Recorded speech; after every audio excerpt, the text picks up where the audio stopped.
Welcome to this journey of one of the most disturbing cases in recorded history of Wilkes County, Georgia. Before we begin, I invite you to leave a comment about where you're watching from and the exact time you heard this story. We're interested in knowing where and at what times of day or night these documented accounts arrive. In the autumn of 1842, the residents of Washington, Georgia, witnessed something that defied explanation.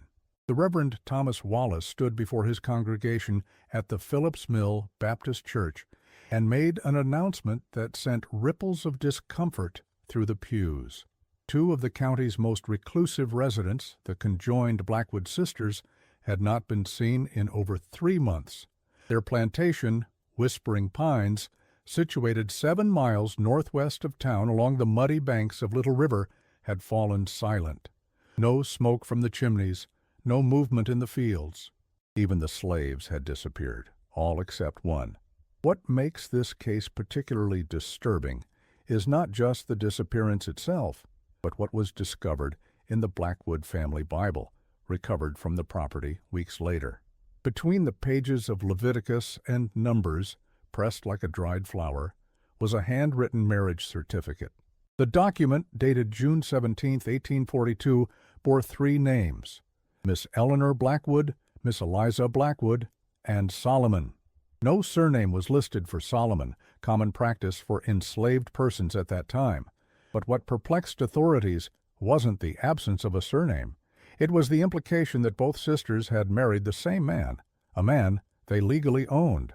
The documented record from Reverend Wallace's personal journal, now preserved in the Georgia Historical Society archives, states, "I fear what transpired at Whispering Pines may never be fully understood, nor should it be. Some secrets belong to God alone." The pages following this entry were torn out, leaving historians to speculate about what the Reverend might have witnessed or known. The edges of the torn pages showed signs of singeing, suggesting Wallace may have attempted to burn this portion of his journal before thinking better of it, and simply removing the pages instead.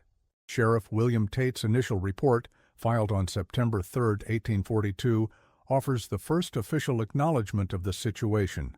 Having been alerted to the absence of the Mrs. Blackwood from church and social obligations for a period exceeding 12 weeks, this office undertook an investigation of their property and circumstances. What we discovered suggests a deliberate abandonment rather than foul play, though certain aspects of the case present disturbing implications regarding the moral character of the household's final days.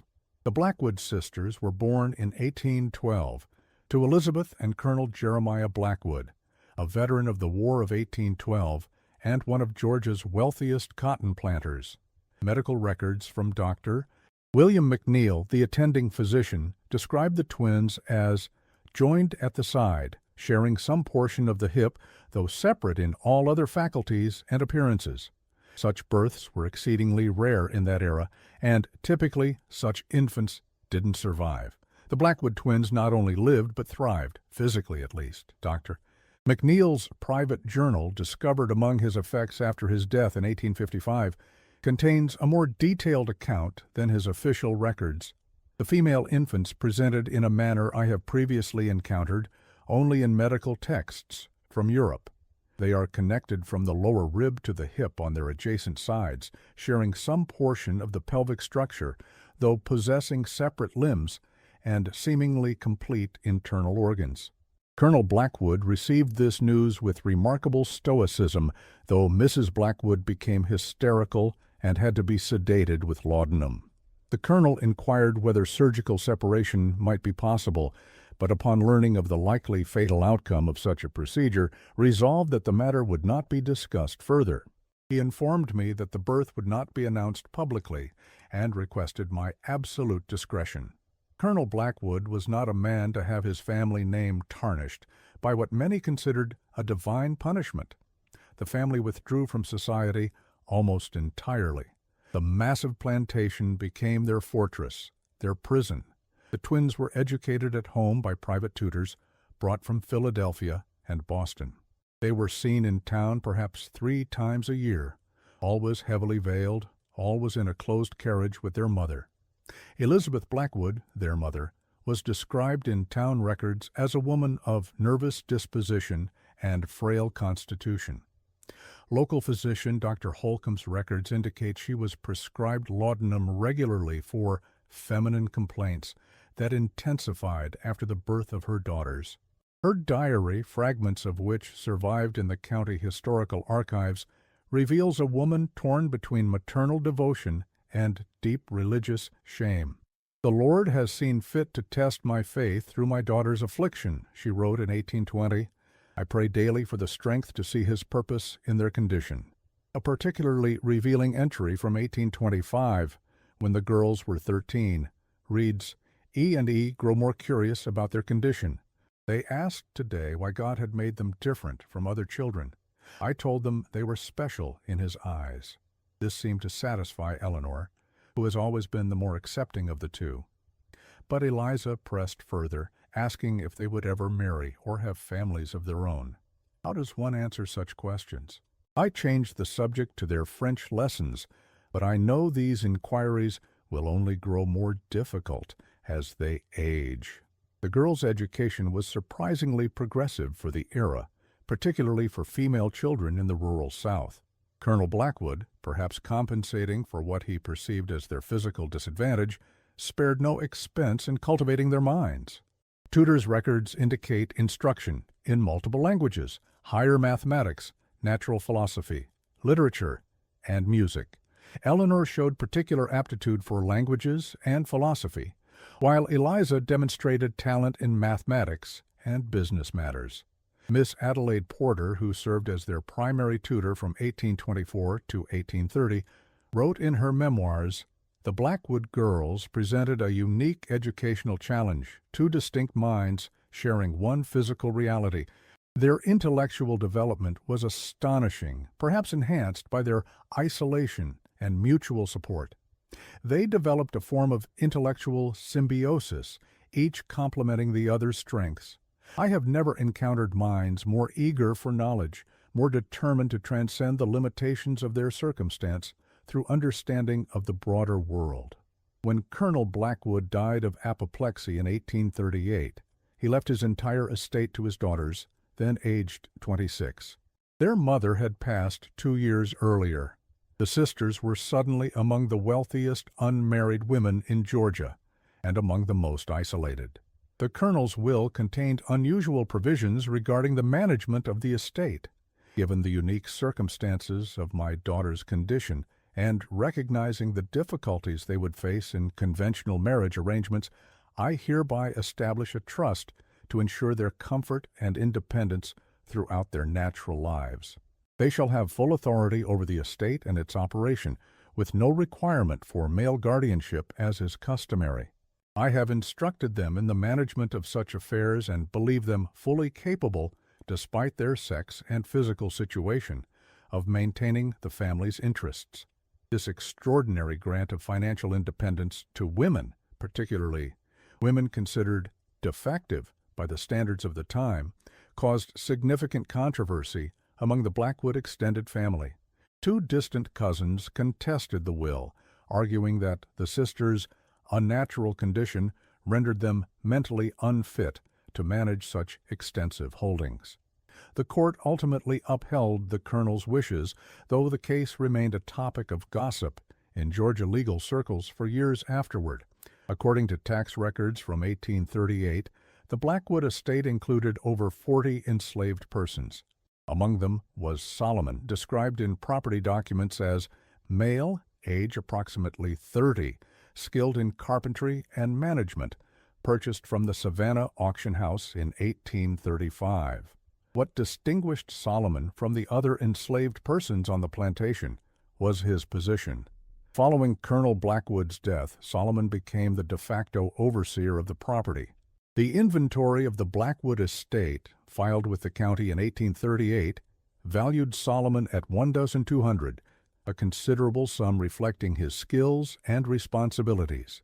A notation in the margin, written in Eliza's hand, indicates that he was essential to the operation of Whispering Pines, and possessed of uncommon intelligence and reliability. This formal acknowledgment of his value went beyond typical property assessments of the era.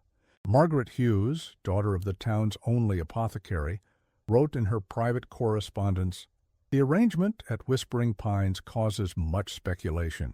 That those unfortunate sisters should rely so heavily on the judgment of their property rather than seeking proper management is most peculiar. Father says it speaks to their deformity of mind as much as body." The local newspaper, the Washington Gazette, made only one oblique reference to the situation in its society pages. The Misses Blackwood continue their father's unusual management practices at Whispering Pines to the consternation of neighboring planters. This understated criticism reflected the community's discomfort with women, particularly women considered abnormal, exercising such financial and social independence.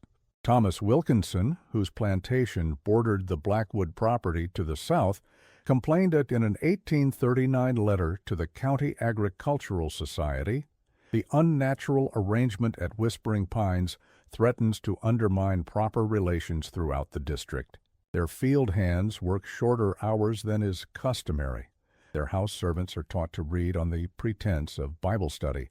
And most disturbing of all, they allow their Negro overseer to conduct business transactions in town as if he were a free man. Such practices cannot help but create dangerous expectations among our own people. The sisters rarely left their property, but they weren't entirely removed from society.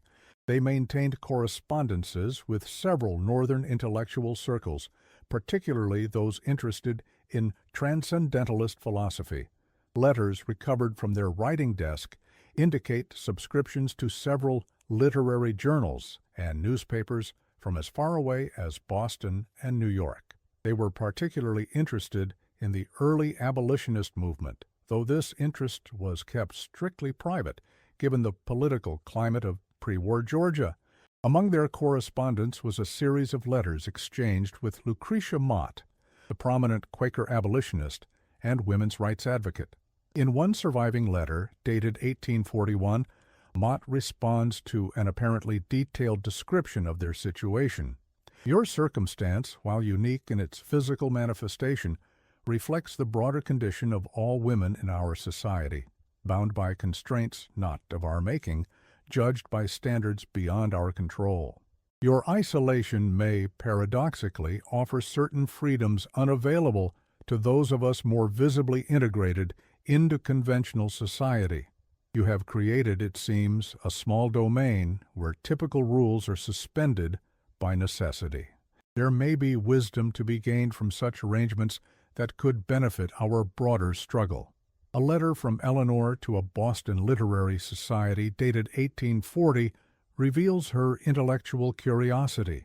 "Our physical circumstance has afforded us a unique perspective on the question of individual autonomy.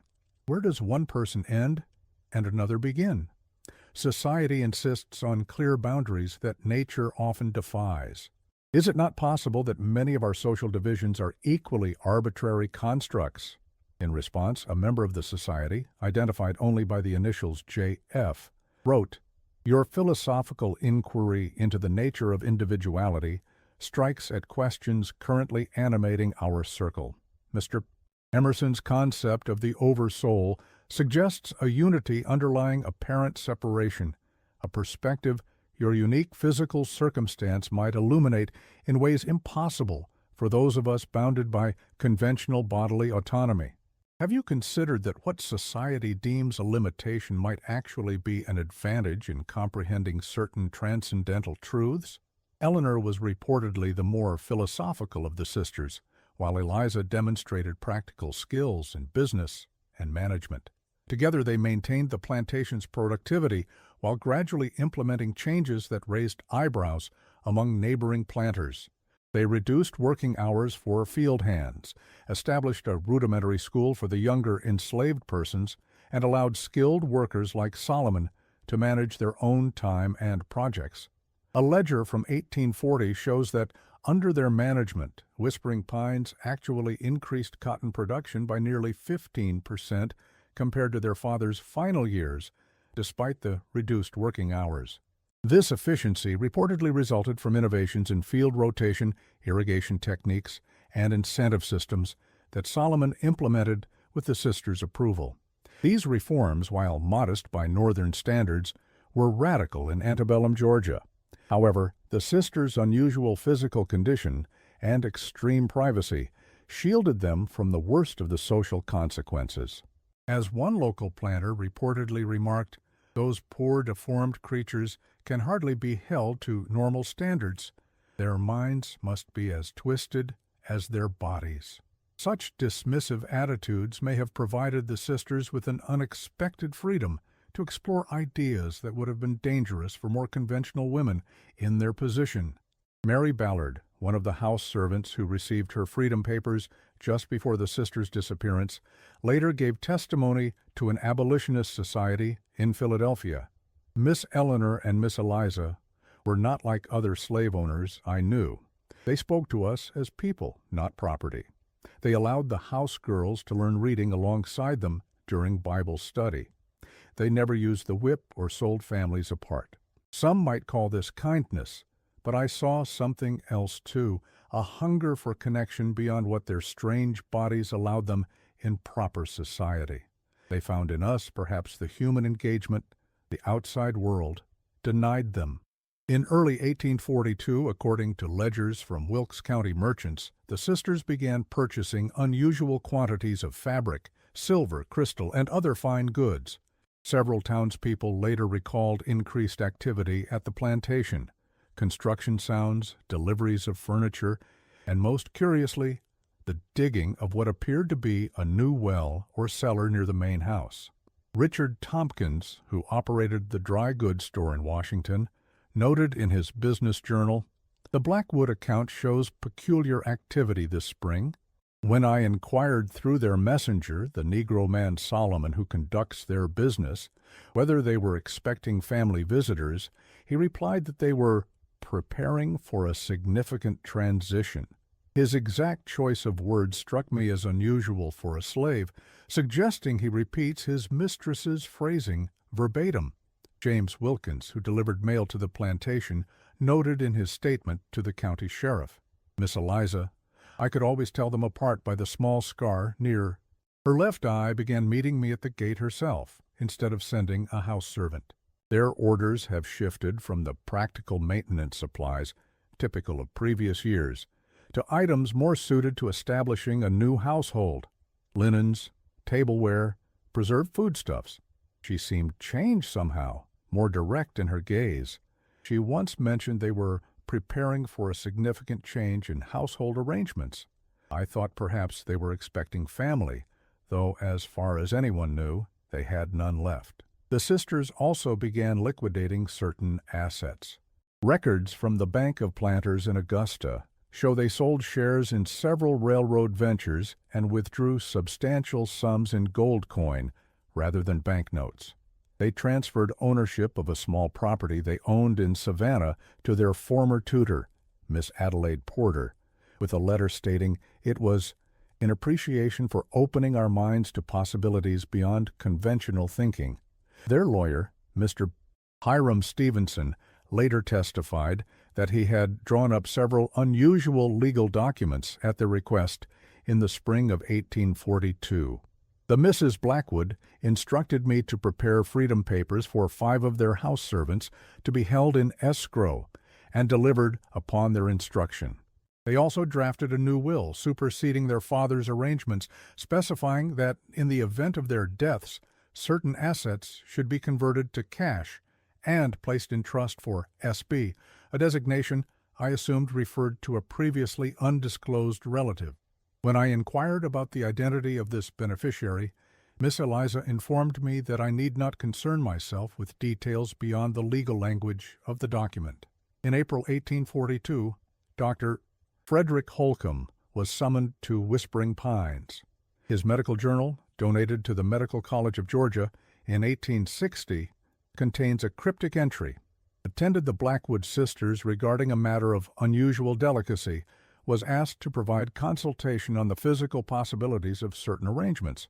I advised against their inquiry on medical grounds, though I suspect moral objections would have been equally warranted. They dismissed my concerns with unsettling conviction. The doctor never specified the nature of their inquiry, but subsequent events suggest it pertained to their unusual marriage plans. Dr. Holcomb, known for his detailed medical records, left this entry unusually vague, suggesting the sisters' questions ventured into territory he found too uncomfortable to document explicitly. In a private letter to a medical colleague in Charleston, discovered in 1935, Holcomb provided slightly more detail. I was recently consulted on a matter so unnatural that I hesitate to describe it, even in private correspondence. The unfortunate B sisters, whose physical deformity has isolated them from normal society, appear to have developed unnatural attachments to their Negro overseer. They inquired about the physical possibility of intimate relations given their connected state. I advised them that such arrangements, while theoretically possible given the nature of their connection, would be medically inadvisable and morally reprehensible on multiple grounds. They received this counsel with disturbing indifference. Shortly after this visit, Dr. Holcomb was overheard at the Washington Hotel bar making a disturbing comment to a colleague. Those Blackwood women have developed notions that would shock even the most liberal Northern sensibilities. Their condition has warped their understanding of natural boundaries. God help that poor man. When questioned about this statement years later, Holcomb refused to elaborate, saying only that medical confidentiality extends beyond the grave. In the weeks that followed, several slaves from Whispering Pines were sold to plantations as far away as Alabama and Mississippi. By June, only Solomon and 5 house servants remained on the property. The fields lay fallow that spring, an almost unheard-of situation for a productive cotton plantation. County tax records show that the Blackwood sisters paid their annual property tax early that year, settling their full obligation in April, rather than waiting until the customary deadline in August. They also donated a substantial sum to the Phillips Mill Baptist Church Building Fund, with a letter stating it should be used for improvements that will benefit future generations. These financial arrangements, in retrospect, appeared to be part of a systematic settlement of their affairs prior to their planned disappearance. Reverend Wallace reportedly visited the plantation in late May, though the purpose of his visit was never recorded in church documents. The church sexton, however, noted that the Reverend returned visibly shaken and spent several hours alone in prayer in the empty church. Years later, the Reverend's widow revealed in a private letter that her husband had returned from Whispering Pines that day in a state of profound distress. Thomas would not speak of what he had witnessed there, she wrote to her sister. He said only that he had been asked to provide spiritual counsel in a situation that tested the limits of Christian charity. He wrestled with this matter in prayer for many nights afterward. Whatever decision he reached, he took it to his grave.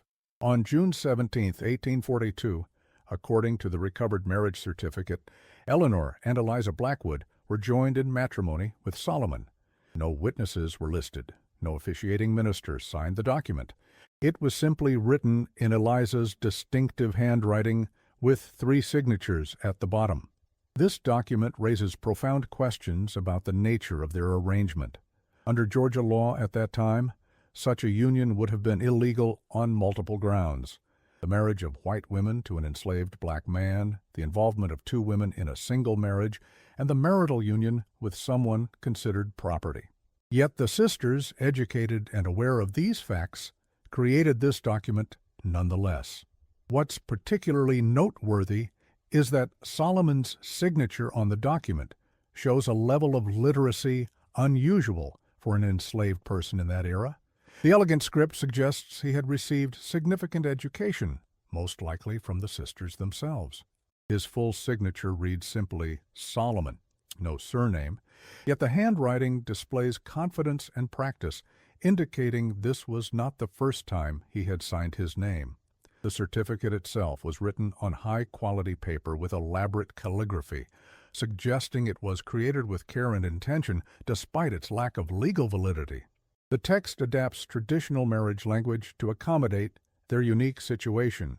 We, the undersigned, do solemnly declare before God our intention to live as one household, one family, and one flesh, supporting and protecting one another through all circumstances until death parts us. This wording carefully avoids the legal term marriage while conveying the spiritual and practical substance of such a union. What happened in the days following this marriage remains largely speculative. Neighbors reported seeing lights in the main house at unusual hours.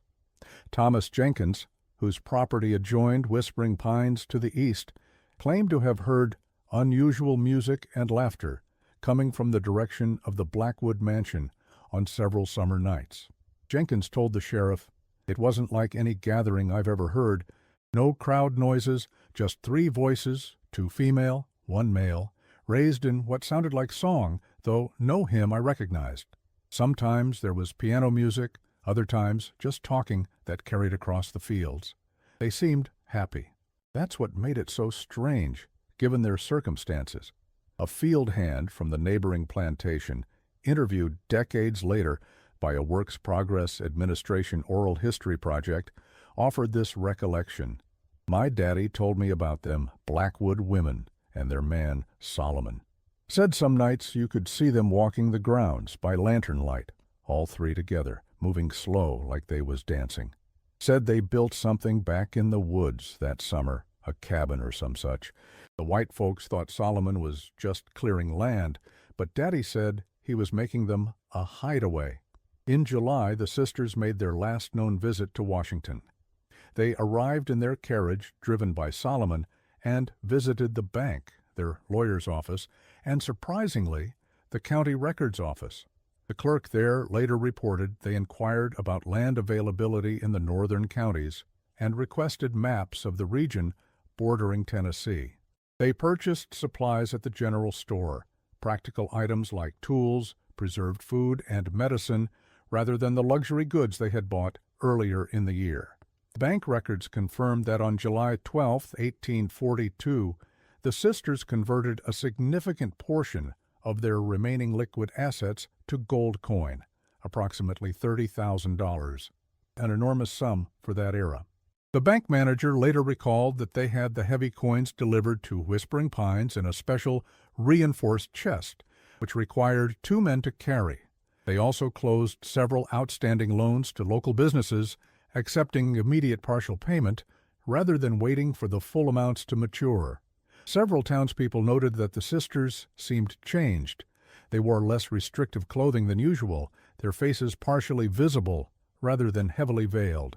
Most shocking to local sensibilities, they allowed Solomon to speak directly to merchants on their behalf, a serious breach of racial etiquette in 1840s Georgia.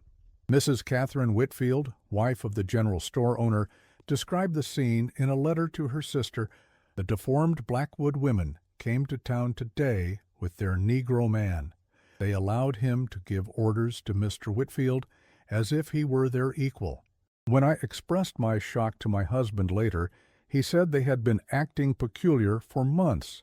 He fears their isolation and condition have affected their judgment. There is talk of approaching the magistrate about their fitness to manage their affairs." The magistrate, Judge William Harrington, apparently did receive concerns about the sisters' behavior. His daybook contains a brief entry dated July 15, 1842.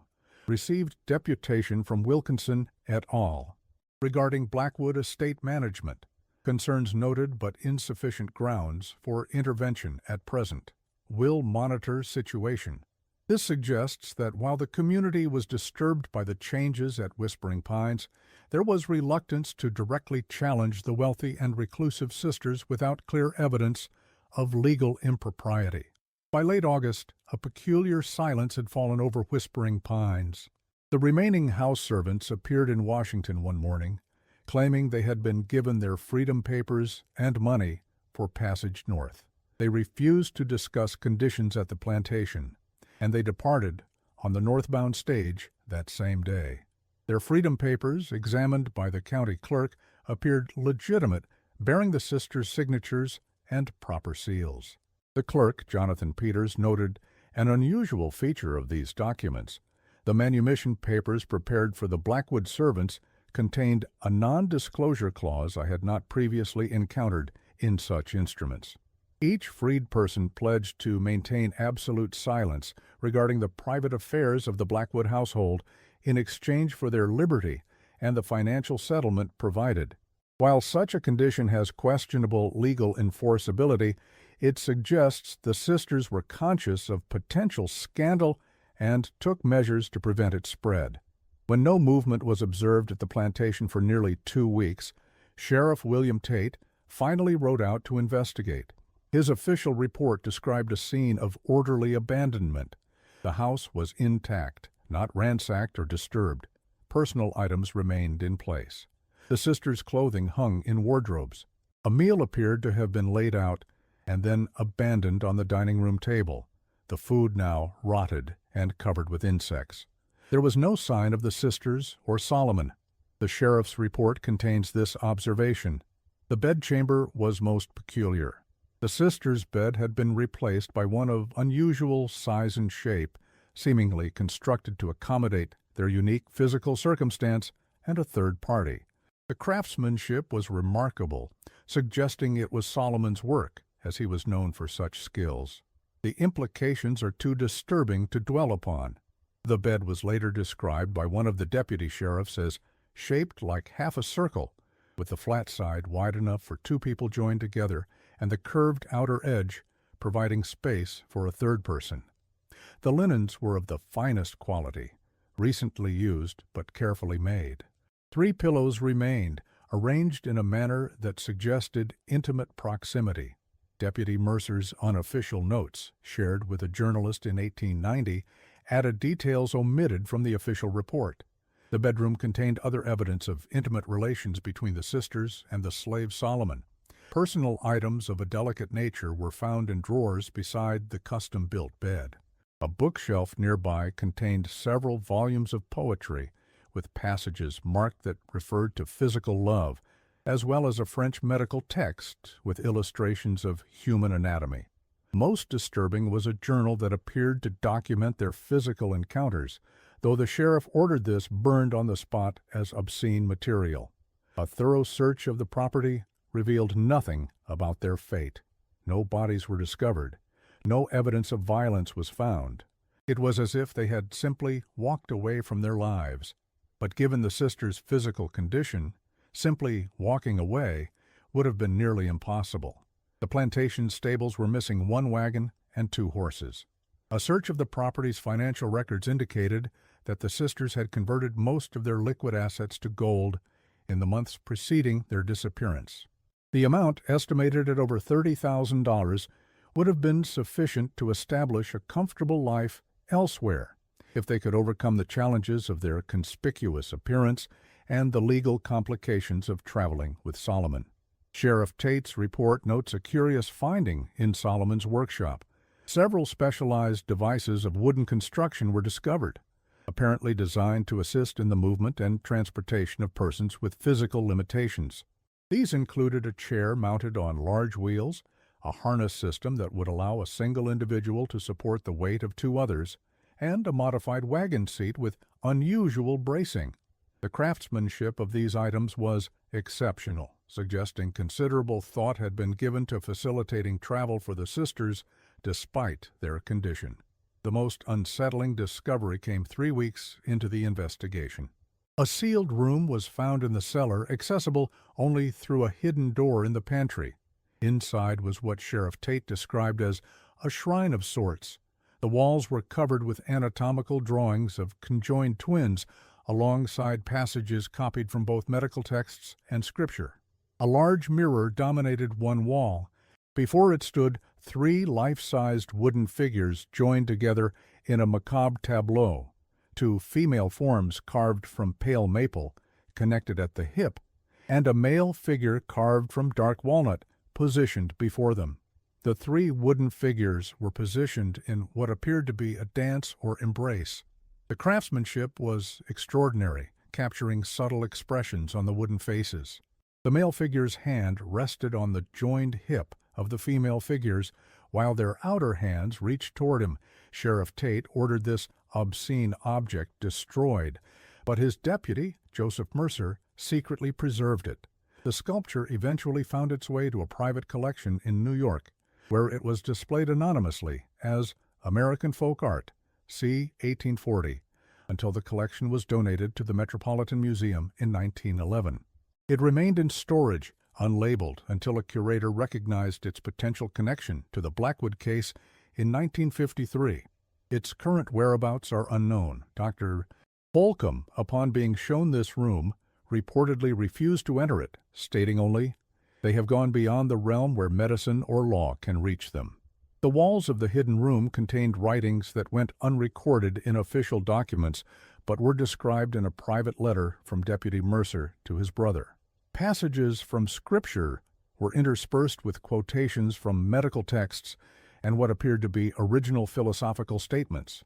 One wall bore the words, "In our flesh we defy categories," in large calligraphic script.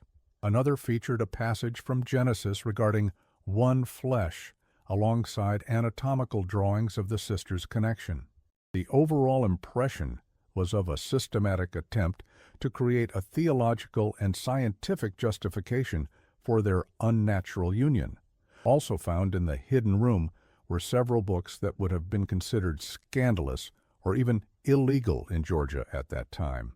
Abolitionist tracts, medical texts on reproductive anatomy, and most surprisingly, a copy of the Marquis de Sade's Justine, translated into English.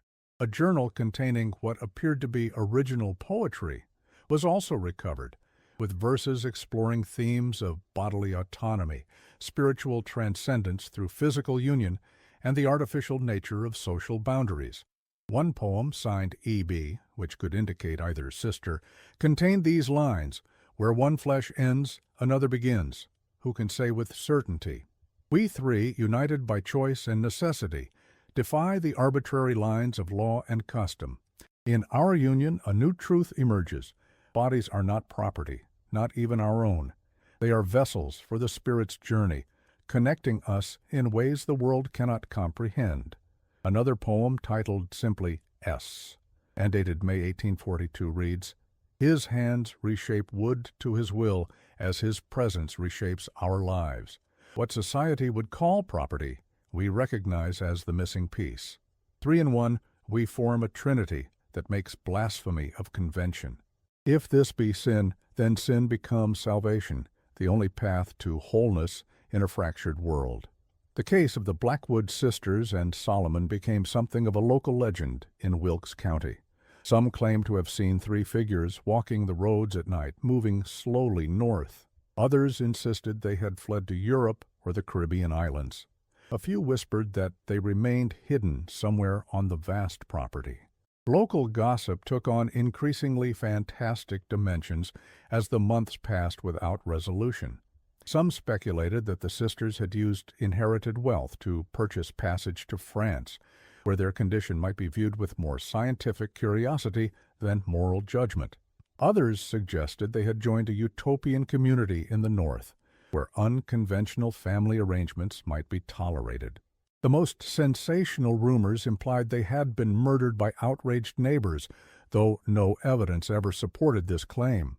A particular strain of local folklore suggested that the trio hadn't left at all, but remained hidden in a secret compartment within the mansion itself, emerging only at night. This theory gained particular traction after the new owners reported unusual nocturnal sounds. A more rational explanation proposed that they had constructed a hidden cabin deep in the woods of the extensive property, where they might live undetected for years, given sufficient preparation. Reverend Wallace, when questioned about his last visit to the plantation, maintained that he had simply called on them as part of his pastoral duties. However, his church assistant reported that the Reverend had taken communion supplies with him that day, an unusual step for a routine visit. When pressed directly by Sheriff Tate about whether he had performed a marriage ceremony for the sisters and Solomon, Reverend Wallace reportedly replied, "I provided spiritual counsel to troubled souls, seeking grace in an impossible situation. What transpired between them and their maker is not for public record. This ambiguous statement neither confirmed nor denied his involvement in their unorthodox union. In 1847, 5 years after the disappearance, a hunter tracking deer near the Little River claimed to have discovered a small cabin deep in the woods at the northernmost edge of the former Blackwood property. He described finding 3 sets of clothing laid out carefully, but no sign of inhabitants. By the time authorities investigated his claim, a spring flood had washed the entire area clean, and no trace of any structure remained. The hunter, Jeremiah Collins, maintained until his death that he had seen evidence of 3 people living in harmony. There was a garden out back, well tended. Inside, everything was arranged for 3 chairs at the table, 3 cups on the shelf, a bed big enough for 3. But it was the carvings that struck me most. The whole cabin was filled with wooden figures, always 3 together. A man and 2 women joined somehow. It wasn't natural, but it didn't seem evil either, just different. Collins also reported finding what appeared to be a journal, though he claimed he could not read its contents due to his illiteracy. He did not remove it from the cabin, and it was presumably lost in the subsequent flood. He described the book as bound in red leather with 3 initials stamped in gold on the cover, EES, potentially representing the combined initials of Eleanor, Eliza, and Solomon. The Blackwood plantation was eventually sold at auction, the proceeds going to the state in the absence of heirs. The new owners reported unusual occurrences, doors opening on their own, the sound of 3 sets of footsteps moving in tandem, the unexplained rearrangement of furniture to accommodate bodies of unusual dimensions. Mrs. Virginia Holt, who moved into the mansion with her husband in 1846, wrote to her sister, "The house resists our attempts to make it our own. Each morning I find 3 chairs pulled close together in the library, though I separate them each night.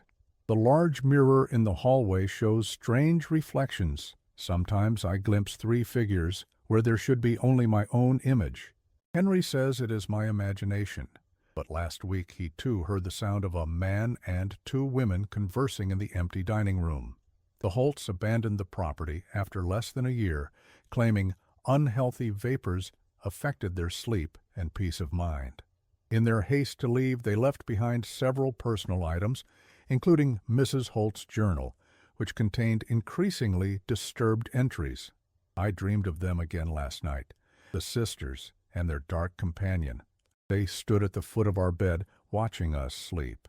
In the dream, they seemed to be waiting for us to leave, as if we were the intruders. The most unsettling aspect was not fear, but recognition, as if some part of me understood and even envied their strange bond.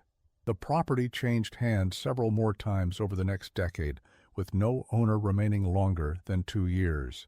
Local rumor attributed this to supernatural causes, though more practical explanations point to the difficulty of maintaining such a large estate in the changing economic conditions of the pre-war South. During renovations in 1859, workers discovered a hidden compartment beneath the main staircase.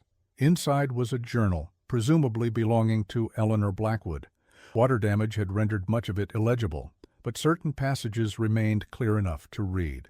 One entry, dated May 3, 1842, reads, "We have proposed our solution to S. He was silent for a long while. We feared rejection, or worse, that he would expose our inappropriate attachment. Instead, he asked if we understood what we were truly proposing. Of course we do not. How could anyone understand this impossible situation? We are inventing a new way of being." There are no maps for such territory. Another entry, dated June 3, 1842, offers a glimpse into the complex relationship developing between the 3. S. completed the special furniture today. The craftsmanship is exquisite, as is everything he creates. He understands our bodies, our limitations, our possibilities, in ways no physician ever has. When he measures and fits the chairs, benches, and other pieces to our specific needs, I sense something beyond mere practical consideration. There is tenderness in his precision. E says I romanticize his actions, that his care is merely that of a skilled craftsman for his work, but I have seen how he looks at us when he believes we don't notice. A particularly revealing entry from June 20th, 1842, 3 days after the marriage, states, "The ceremony was simple but profound. We exchanged vows of our own composition, promising loyalty, respect, and care, words that hold meaning beyond legal recognition." S. wept when we placed the ring on his finger. He confessed he had never owned anything of value that couldn't be taken away. We assured him that even this small gold band is merely a symbol of something that cannot be owned or taken, the bond between us. Later, as the three of us shared our first meal as a family, I felt a peace I have never known. Society would call our arrangement monstrous. Yet, in our monstrosity, we have found a humanity denied to us in the conventional world. A passage from July 10, 1842, reveals practical preparations. S. has completed the modifications to the wagon. The seat accommodates our joined bodies while providing him space to drive. The canopy will shield us from both sun and curious eyes. We have practiced entering and exiting several times, developing a fluid coordination that makes our movement appear almost natural. The special harness system allows S to carry us over difficult terrain when necessary. We have tested it on short excursions into the woods, and while not comfortable, it is serviceable for the distances we anticipate between roads. Another entry, dated July 1st, 1842. The gossip has begun as expected. Dr. H. cannot be trusted with his silence. No matter. Our arrangements are nearly complete. S. has prepared the cabin by the northern creek. We have signed the necessary papers for the house servants' freedom. They will speak nothing of what they've witnessed here, of that I am certain. They fear the scandal would follow them north. An entry from August 1st, 1842, addresses legal preparations. Our affairs are in order. The necessary documents have been filed with Mr. Stevenson. Should our absence be discovered before we reach safety, the plantation will pass into state hands rather than to our grasping cousins. We have established a separate trust for S, accessible through a northern bank under the name we have chosen for our new life. The gold is sewn into our special garments, distributed to balance the weight. We have memorized the route and calculated the distances between safe stopping points. The final legible entry, dated August 10th, 1842. Tonight we leave this half-life behind. Society has no place for such as us. We three have created our own society, our own moral universe. Some might call it sin or abomination. We call it freedom. To love as we choose, to exist as we must. The property transfers are complete. The cabin is stocked. We have practiced moving through the woods at night. S carries us when the terrain becomes difficult. His strength is remarkable. E still fears we will be hunted, but I remind her, dead people cannot be pursued. And after tonight, the Blackwood sisters will be dead to this world. The journal provides the clearest indication that the trio planned their disappearance deliberately, seeking escape from a society that had no framework for their existence. What it doesn't reveal is whether they succeeded in their plan or met with tragedy along the way. A local legend persisted that on certain autumn nights, 3 lanterns could be seen moving slowly through the woods at the northernmost edge of the former Blackwood property. Those who claim to have witnessed this phenomenon describe the lights as moving in perfect unison, maintaining a fixed distance from each other, as if carried by people who could only move as one. Several documented sightings of unusual travelers appear in regional records in the months following their disappearance. A stagecoach driver's log from October 1842 notes, picked up 3 passengers at Miller's Crossing, 2 women heavily veiled, traveling with a colored man they claimed was their servant. The women moved with difficulty and spoke little. Paid in gold coin for passage to Asheville. This location in western North Carolina would have placed them in the mountain region where later sightings occurred. An innkeeper's registry from a small town in Tennessee, dated December 1842, contains an entry for Mr. and Mrs. Smith and companion, with the notation that they requested a ground floor room due to physical infirmity. They paid in advance for 3 nights, but reportedly departed after only 1, leaving before dawn. In 1862, during the early years of the Civil War, a Union scout separated from his regiment reported encountering an impossibility in the wilderness near the Tennessee border. In his official report, he claimed to have come across a small farm tended by a Negro man and 2 white women fused together at the hip. He described them as aged but hearty, speaking with the refined accents of the Southern aristocracy, yet living in the simplest manner. When he returned with several comrades, the farm appeared long abandoned. This report might have been dismissed as the hallucination of a soldier suffering from exposure, except for one detail. He described a unique piece of furniture in the cabin, a chair and a half designed to seat 2 people on one side and 1 on the other, forming a conversational triangle. This matched almost exactly the unusual furniture described in Sheriff Tate's inventory of the Blackwood Mansion. The scout, Corporal Michael Donovan, of the 83rd Pennsylvania Volunteers, provided additional details in his personal correspondence. The man greeted me without fear, as if the war and its causes were distant concerns. The women, joined like nothing I've ever seen in nature, invited me to share their meal. They asked for news of the world but seemed unsurprised by tales of the conflict. The older of the women, for I could detect a slight difference in their ages, despite their identical condition, remarked that human societies will always find reasons to divide what nature unites. They spoke to each other and to the man with equal familiarity and respect. I observed them for several hours and could not determine which of them, if any, held authority over the others. It was as if they had created a democracy of 3.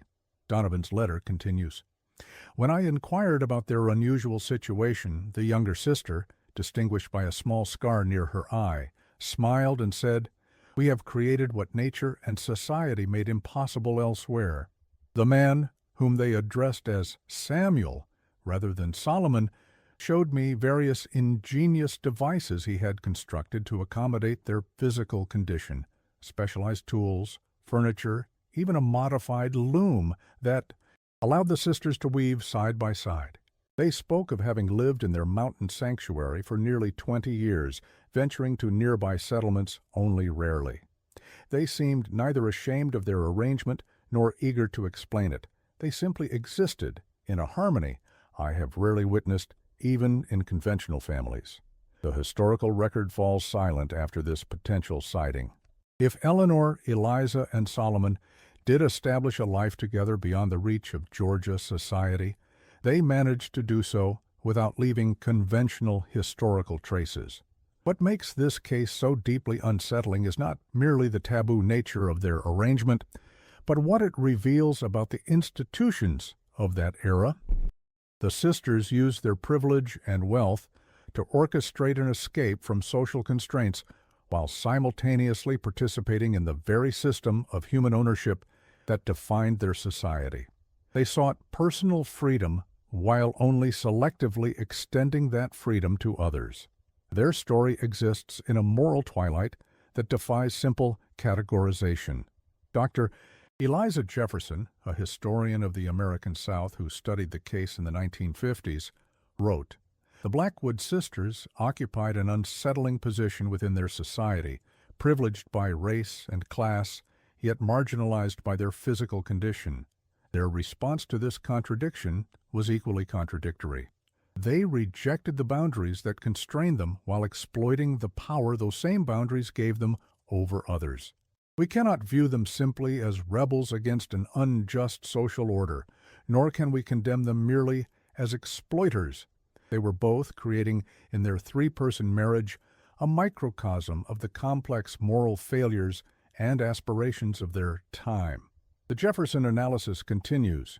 What makes their case particularly troubling for modern sensibilities is the question of consent.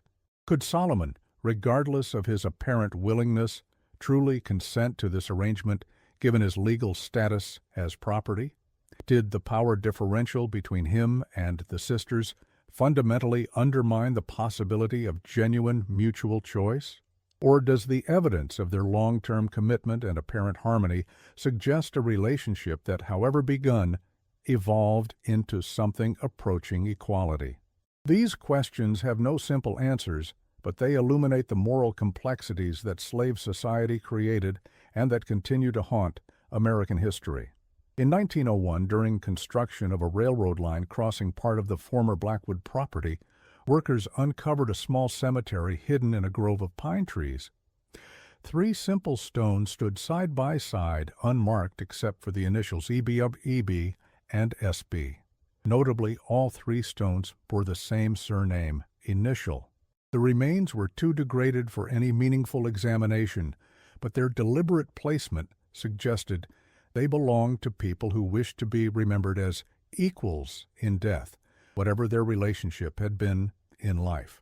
The discovery of this cemetery caused a brief revival of interest in the Blackwood case. The Atlanta Constitution ran a sensationalized account under the headline, "Shocking Grave Discovery, Unnatural Union Sealed in Death?"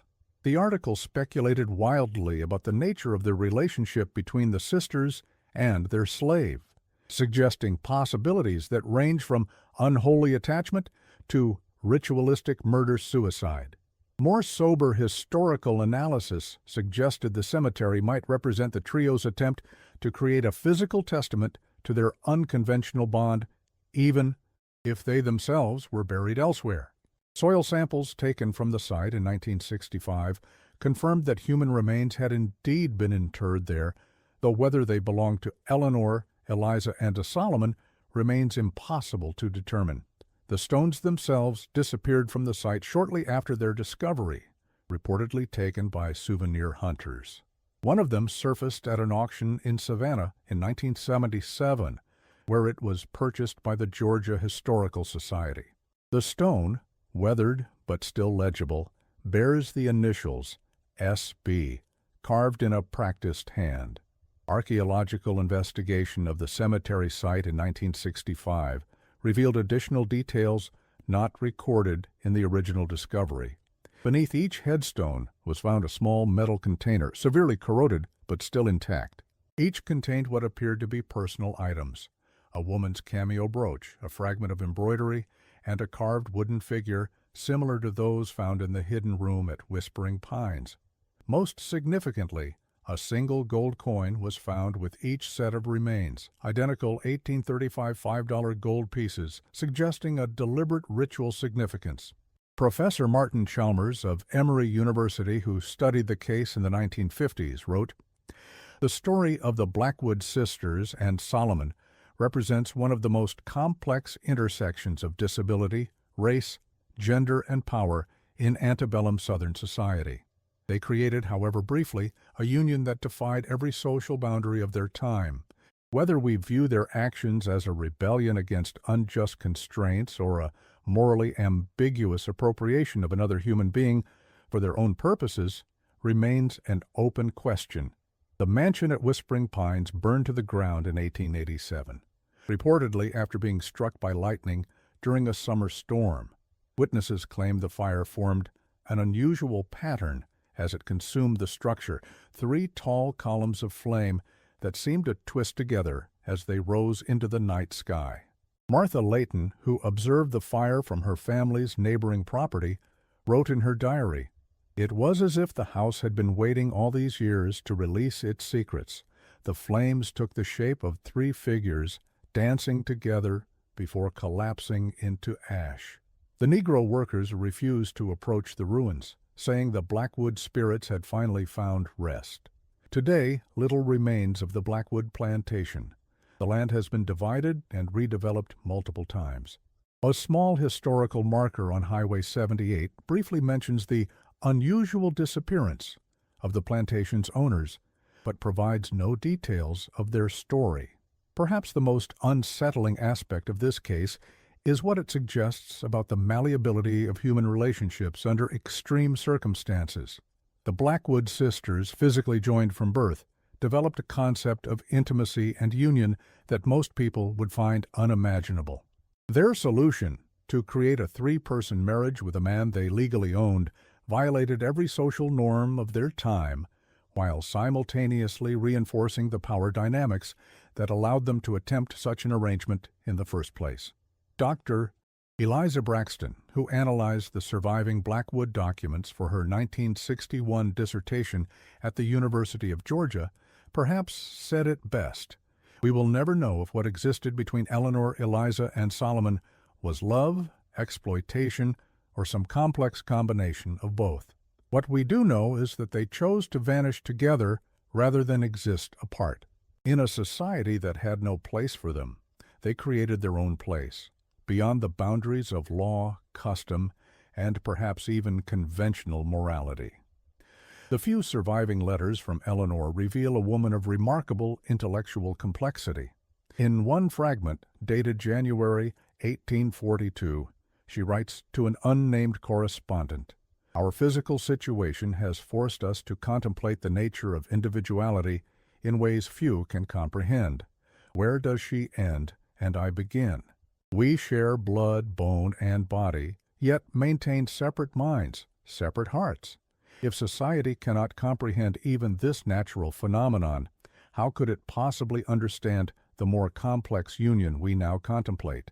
A letter from Solomon to a former fellow enslaved person, discovered in a collection of Friedman's correspondence at Howard University in 1973, offers a rare glimpse of his perspective. "You ask how I can choose to remain where others would see only my servitude.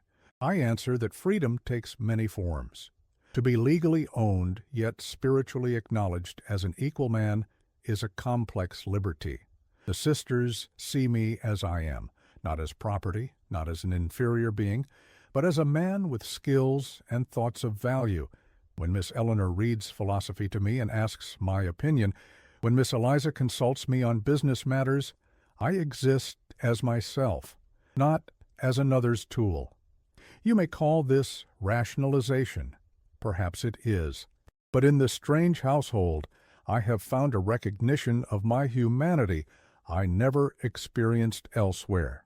This letter, dated March 1842, suggests that Solomon was already experiencing a relationship with the sisters that transcended conventional master-slave dynamics even before their marriage in June of that year. It also indicates he was literate enough to maintain correspondence, a dangerous skill for an enslaved person in that era, and further evidence of the sisters' unusual approach to their household. Another fragment of Solomon's correspondence, discovered in the same collection, addresses the developing personal dynamics more directly. "You would not understand the nature of my attachment to the Mrs. B. Indeed, I scarcely understand it myself. What began as duty has transformed into something society has no name for. Miss Eleanor speaks of transcending conventional categories. In plainer language, we three have become necessary to each other in ways that defy simple explanation. They speak of a future where we might exist beyond the constraints of our current situation. I remain skeptical, but find myself drawn to their vision despite my doubts." In the decades following the disappearance, several scholars and journalists attempted to trace the possible path of the trio. Most speculation centered on their heading north toward abolitionist territories or possibly attempting to reach Canada. However, the difficulty of travel for conjoined twins in that era, combined with the dangers faced by an interracial group in the antebellum South, suggests they may not have ventured far. A report from a stagecoach driver dated October 1842 describes picking up two women in heavy veils, accompanied by a colored manservant at a crossroads near the Tennessee border. He noted that the women moved awkwardly, as if injured or infirm, and that they spoke little during the journey. They disembarked in a small mountain community in western North Carolina. If this was indeed the Blackwood sisters and Solomon, they had successfully traveled nearly 200 miles from their plantation, a remarkable journey given the sisters' condition. Census records from 1850 for a remote county in western North Carolina list a household headed by Samuel Brown, with two female dependents identified as E. Brown and E. Brown all listed as mulatto, a designation that might have been a deliberate strategy to explain their unusual family arrangement. Their ages approximately match those of Solomon and the Blackwood sisters. The occupation listed for Samuel Brown was craftsmanship carpenter. Reverend Wallace, who outlived the events by nearly 40 years, made one final mention of the Blackwood case in his journal shortly before his death in 1880. "I have carried the secret of what I witnessed at Whispering Pines to my final days. Some will call it sin. Others, perhaps, would see a strange kind of grace. I choose to leave judgment to God alone, who made those sisters as they were and placed all three souls on their unusual path. I did what my conscience dictated, though the law would have condemned it. May they have found in this world or the next the peace that society denied them.